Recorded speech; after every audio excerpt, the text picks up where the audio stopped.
अस्सलाम वालेकुम। कैसे हैं सब? उम्मीद है कि सब ठीक होंगे और सभी सेफ होंगे करोना जो आया हुआ है उसकी वजह से।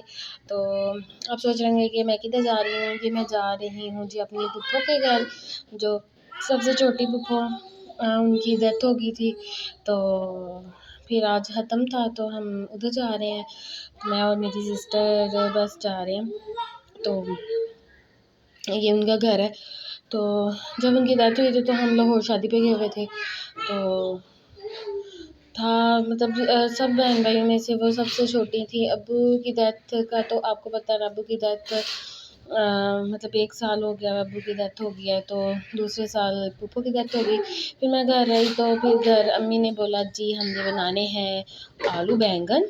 आलू बैंगन उन्होंने उनको बड़ा शौक था तो उन्होंने काट शाट के मतलब सारा कुछ वो रख रही थी और खुद ही पका रही थी कि मैंने आज खुद ही बनाना है। और साथ हुरैन का जो दूध वाला है वो आ गया था और साथ वो भी बॉयल कर रही थी। ये मैंने आलू बैंगन काट के और प्याज भी काट के उन्होंने पानी डाल के फिर नमक मिर्च हल्दी जस्ट उन्होंने ये डाल के तो रख दिया था। और जब तक ये पानी खुश्क नहीं होता तब तक ये अंदर ही रहेगा। सॉरी, टमाटर भी डाले थे टमाटर क्योंकि मेन पार्ट होता है जी इसका, तो इसीलिए भूल गई मैं, पता नहीं क्यों भूली।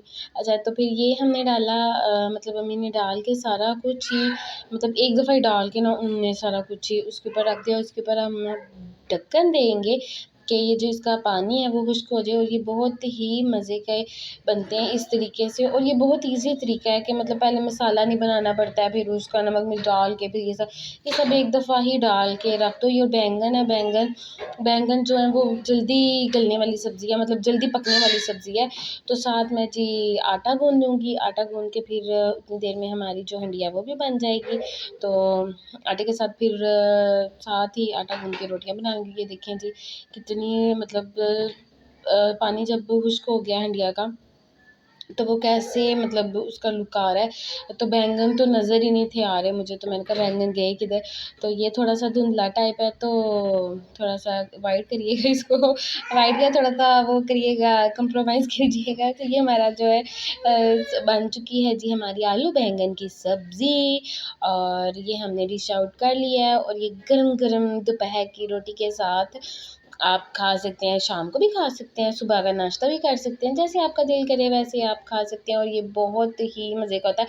और जो देखें जी अपनी अम्मी के हाथ का जो होता है ना खाना, वो कोई भी हो कुछ भी हो जो हमें पसंद भी ना हो तो वो मतलब खाएं तो बड़ा मज़ा आता है। और फिर साथ में बनाऊँगी स्ट्रॉबेरी का जी शेक नहीं बनाऊँगी, स्ट्रॉबेरी का जूस बनाऊँगी पानी वाला। शेक अम्मी को नहीं पसंद दूध वाला, और वो मम्मी कहती हैं कि ज़्यादा वो भारी भारी सा हो जाता है। और ये फ्रेश स्ट्रॉबेरी है जी।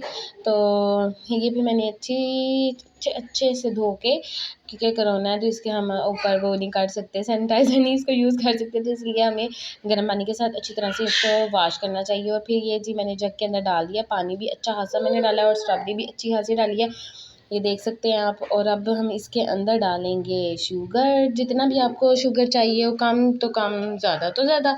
फिर साथ आप डाल सकते हैं नमक नहीं तो आपके घर अगर काला नमक है तो आप काला नमक है वो यूज़ कर सकते हैं। तो ये जी मैंने काला नमक डाला है और ये देखें जी बन चुका है हमारा जो है स्ट्रॉबेरी का जूस। तो आई होप आपको मेरी वीडियो अच्छी लगी होगी और मज़ा आया होगा। तो अपनी दुआओं में याद रखिएगा, मैं भी आप लोगों के लिए ज़रूर दुआ करूँगी। अपने अम्मी अब्बू का, अपने बहन भाइयों का, सबका ख्याल रखें और दुआ में याद रखें। मिलते हैं नेक्स्ट वीडियो में, तब तक के लिए अल्लाह हाफ़िज़।